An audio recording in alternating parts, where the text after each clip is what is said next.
Promotional consideration paid for by the following.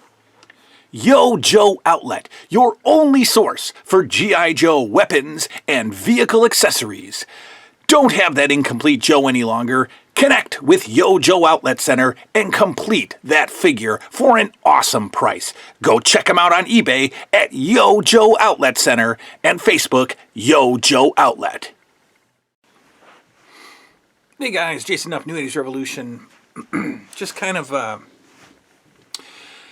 here for a quick little impromptu thought, that I had, a discussion. Yesterday, I did the LJN Series 3 Part 2 video. And either in yesterday's video or in a previous LJN revisited video, when I was talking about memories, I talked about, the notebooks and the pieces of paper that I would have that showed the super cards that I was writing, or the planning, or all the fun stuff that I would do, with the LJNs. I would write on scraps of paper or notebooks, and a lot of people commented on that. And one particular comment really got me thinking about the topic. And if you give me a second, I'll pull it up. Anthony, let's see. Anthony Bachelari is a commenter on the channel, and he is Bancho 4. Bachno, maybe Bachno 4, Bachno 4, is Anthony Bachelari, and he sent me some pictures of. So basically, what he said was that he was going through some stuff, and he found his old notebooks and his old clippings and just childhood awesomeness, and sent me a few pictures of that. And right now I want to show you. Take a look at this. This is Anthony Bachelari's Saturday night's main event sheet. And as you can see, it's in a notebook.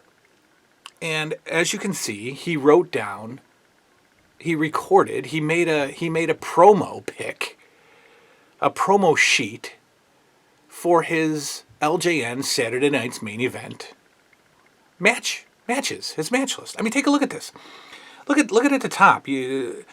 He writes out Saturday night's main event. He says the start time is 11:30 p.m. The end time is 12 o'clock, which is a very short Saturday night's main event. But look at the matches. Hulk Hogan versus Roddy Piper, George the Animal Steel versus Paul Orndorff, S.D. Jones against Roddy Piper, Big John Studd versus Hulk Hogan, Iron Sheik versus Randy Savage. I'm guessing that, you only had a handful of figures. You've used a couple figures twice here. But that doesn't matter. Look at this piece of paper. Look at how... Does this not capture your childhood right here? Does this not send you back in time? Is this not a time machine? Look at this. Look at the details that he put into this. It's incredible. So it got me thinking. It got me thinking about how fortunate, first of all, Anthony Bachelari is. And thank you very much for sending me that. But it also makes me kind of upset that I don't have that stuff anymore. It's all gone. And I don't know where it went. It's just gone. And, part of what I want to get across to you guys today, if you have kids, if you don't have kids, I'd say half of you were fortunate enough or are fortunate enough to have either grown up in one particular house, your whole life, your whole childhood, which is not uncommon. I mean, it's kind of the way it should be. Maybe your parents stayed together. Maybe they didn't fall into the divorce trap that every single family is going through, it seems. Maybe your parents stayed together, and maybe you were fortunate to grow up in the same home that you were born in. Because you know what that means? That means that, all of your childhood memories are under one roof.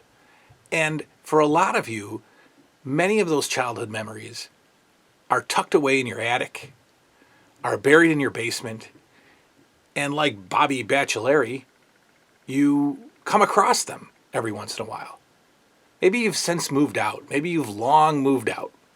Maybe you've started your own family. Maybe your parent calls you up and goes, hey, I found some stuff in the basement if you want to come take a look at it. And you go over there and you see this gold mine of stuff.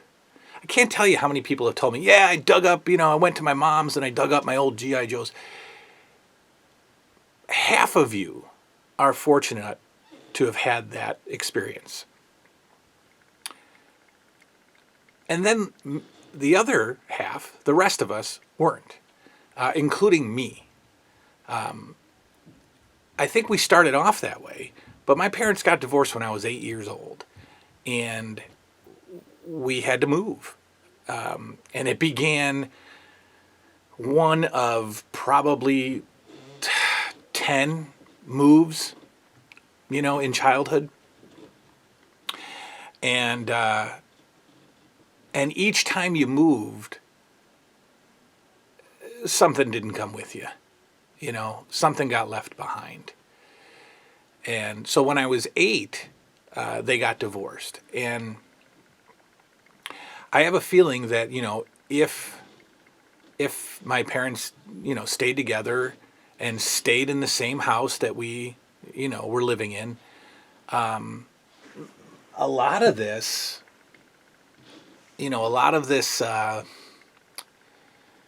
I don't know, obsession maybe, but a lot of this desire to bring back childhood might not have been as strong, because I might have had an attic full of this stuff. I might not have sold the LJNs at 21 years old for beer money, right? I might still have some old broken down G.I. Joes somewhere buried in the basement. A lot of this stuff, or maybe all of this stuff, would have just been tucked away somewhere, along with the memories, along with the stories. But every time I moved as a kid, something went. Something went. You never got a chance to establish roots. You never really had a home base. There was never a childhood home that you grew up in. And I miss that. Even never having had it, I miss it when I hear stories like Anthony's, where he goes and he finds all of his old stuff.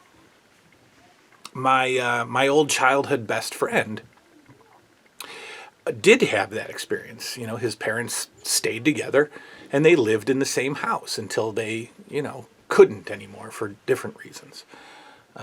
But I remember when my friend grew up and moved out, and I'd ask him, hey, what's in your basement? Are the GI Joes still down there? And he showed me some pictures of some stuff that he'd gone and found in his basement, and some old wrestling belts that we'd made as kids. And man, it makes me wonder. It makes me think back to all the stuff that somebody like me, somebody that's wired the way I am, what I would do for that Saturday night's main event match listing sheet.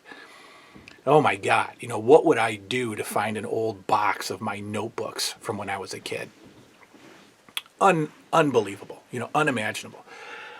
What would I do to have videos of my Christmases as a kid? Or even photos. I mean, trust me, when you move 10, 12, 15 times, when your parents get divorced when you're 8 years old, the photos seem to vanish too. There were no videos. The only video I have of childhood is Christmas 1994. And by that time I'm 18 and I'm getting, sweaters and I couldn't care less. So it just wasn't the same, obviously. But what I would not give for a video of Christmas 1986, oh my God, that'd be unimaginable. But I know that there are people who are watching this channel that actually have those videos or even have those photos. I have photos of myself as a kid, but nothing that captures childhood. They're just photos, nothing of my room, nothing of my collection of my figures as a kid, no pictures of me playing with toys, no pictures of me with friends out in the front yard playing kickball, none of that. It didn't, either it existed and it's gone or it never existed. And I can put blame on whoever I want to about that. It won't do any good. I remember, I probably had hundreds of pages just like that Saturday Night's Main Event page. Because anytime I would play wrestling, I would write down the matches. I would organize it that way. I would write down the TV schedule, the Saturday morning TV schedule that I would watch as a kid. I'd write it down Friday night. I'd write down the schedule of the cartoons that I was going to watch Saturday morning. Where are those? They're gone. They got thrown out. Because I didn't know the value of them at the time. They were just a piece of scrap paper. That same childhood best friend and I, when we would sleep over each other's houses, we would create our own WWF magazine. It was the WWF LJN magazine, and it was a magazine capturing the stories of our federation at the time. And, like crazy kids, we would cut up the actual WWF magazine and make a cover and maybe 8 or 10 pages inside of stories of our federation. Where are those? Those are gone. Could you imagine how valuable to me those things would be today if I found an old box of handmade WWF magazines from childhood? So, while it was awesome to see that Saturday Night's Main Event clipping from Bobby, not Bobby. You know why I called you Bobby? Because your name reminds me of Bobby Baccelleri from The Sopranos. So Anthony, when I saw that Saturday Night's Main Event, I was happy. I was full of memories and full of joy. And then as I thought about it more, it was sad because I don't have those. And so when you don't have those, when you don't live in one house your whole life, when you can't go home and visit your parents and go hang out in your old attic or your old room that's now turned into an office or whatever, when you don't have that, this is what you do. You buy it all back. And you try to go and, you try to create a time capsule or a time machine. But that Saturday Night's Main Event clipping, that is exactly what I would do. Right down to the block letters. Absolutely, the block letters.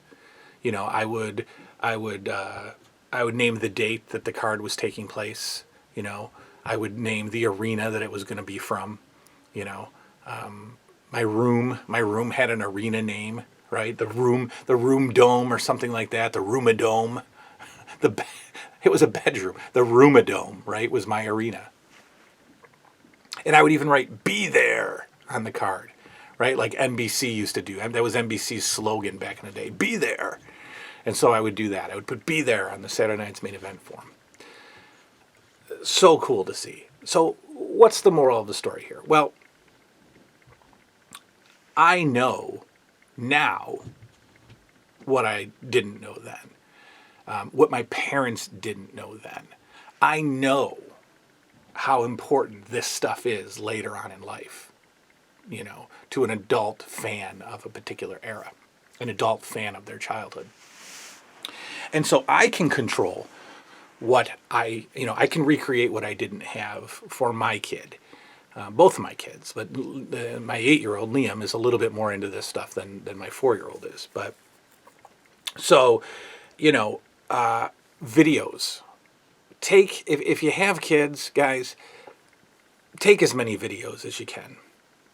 Videotape Christmas. Set the camera up, which I still do. I still like using my camcorder for videos because it's so easy to transfer from the SD card. My iPhone, for some reason, I can't get the freaking video off my iPhone. I put it into my computer. It says it can't find it. It can't read it. I can't get any of the videos off my iPhone, right? So I'm just using a good old-fashioned camcorder, which doesn't fail me. Set the tripod up and I just let it go. And I just record Christmas. And my kids have all of their Christmases on video right now. From Liam's first Christmas at 1 year old. Not even 1 year old. He was born in April. So at 8 months old or so. Up until 4 months ago. I have all their Christmases on video. I have all their birthdays where they open their birthday presents on video.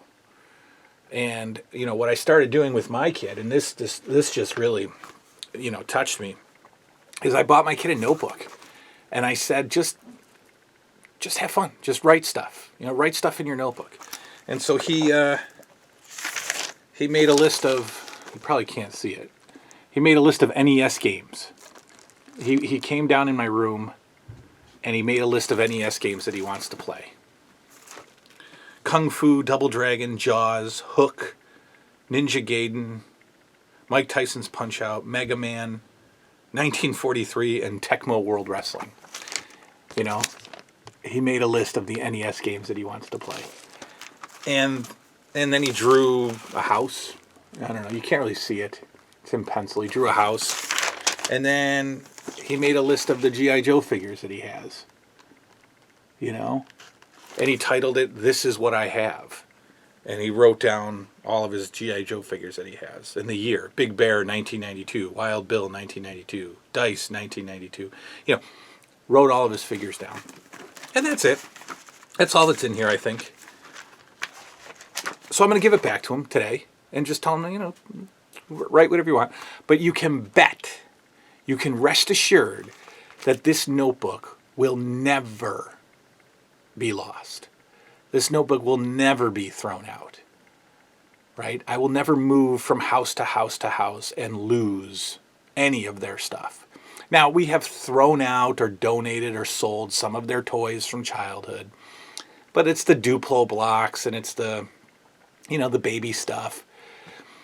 I will rent storage units so that their stuff doesn't have to get thrown out or forgotten. When he is long over his Playmobil Ghostbusters set, which he will be soon. I mean, he's 8 years old.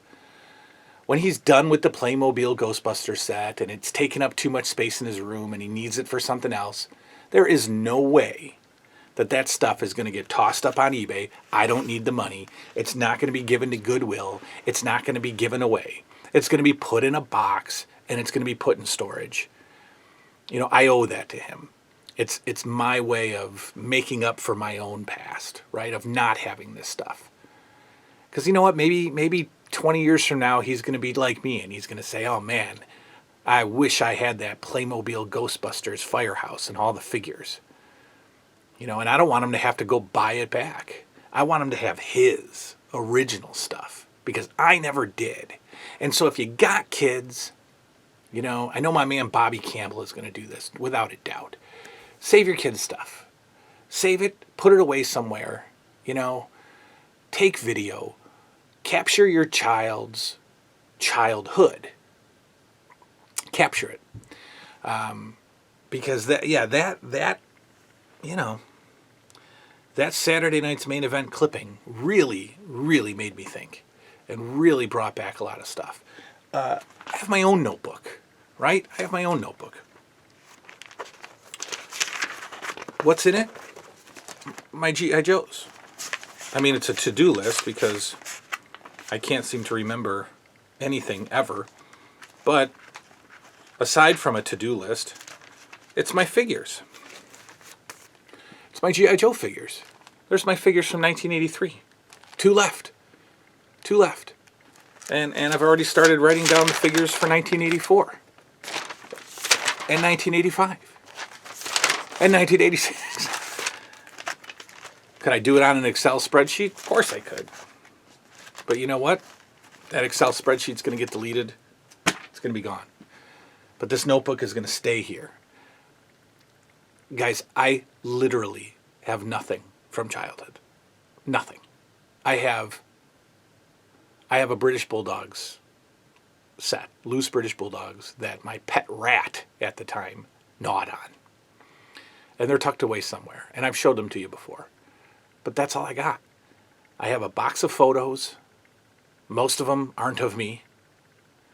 And I have a video from 1994, when childhood was over for a temporary period of time.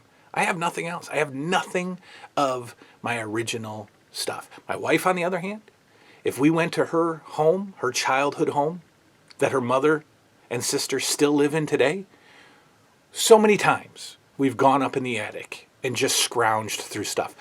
A large, a shelf, a bookshelf over there is full of her old stuffed animals, her old Cabbage Patch figurines, the figures, an E.T. glass, a Cabbage Patch Kid talking phone, a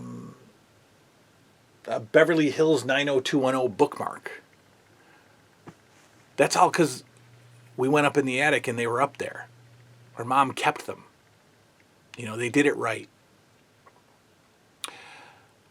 So again, 2 parts here. Make sure you're doing it for your own kids. They will respect you. They will appreciate it later. If you were fortunate enough to grow up in the same old house, then you're very, very lucky. And be thankful of how lucky you are to have the same house that you grew up in. Because that house is full of memories and most likely full of physical reminders of childhood. And if you're not, then you get to create it down here in a cave, and you get to sit down here and you get to hang out with you guys. That's all. That's all I wanted to say. I don't know. Leave whatever comments you want. I'll see you next time. Take care.